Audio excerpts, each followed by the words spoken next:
It has been months since legislation to allow GMH to borrow up to $25 million to assist in making vendor payments and pay off other operational costs was signed into law. While $12 million will go to refinancing a previous loan, the remaining $14 million is supposed to be used to pay off vendors that GMH has the highest debts with. We actually were going back and forth on some details and finally negotiated the terms of the loan, which recently was ratified by the bank. It has come down to us now. We're going to present the loan to our board for approval on this Thursday on the 5th. Hospital Administrator Joseph Vergas says if approved by the board, it will go back to the Guam Economic Development Authority for ratification and then to the Bank of Guam, at which time he hopes the funds will be available shortly thereafter. Both the GITA board, which included members of the GMH here administration,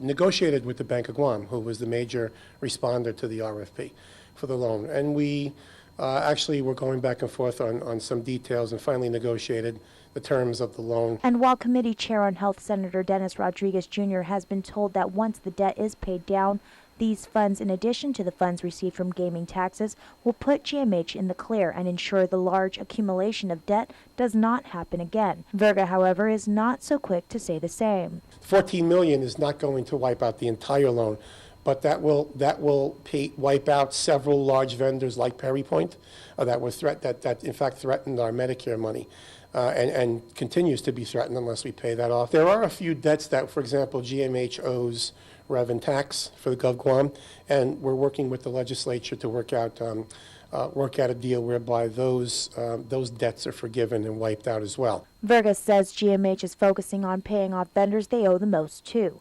As for the revenues received from the gaming tax, he reminds that 40% goes towards operations and only 60% toward urgent care. We've only received one check right now, and we're supposed to be receiving another one. How much we'll actually be receiving, we still don't know at this point. GMH will be receiving their second check generated from the gaming revenues this month, at which time he says they will have a better picture of what to expect monthly. But overall, the funds from both the loan and the gaming tax will help reestablish GMH's ability to maintain supplies for months rather than weeks. Meanwhile, Senator Rodriguez says the legislature needs to ensure they work with the hospital management and stay on top of them to ensure they are doing their part. Reporting for Guam's News Network, I'm Jolene Tovis.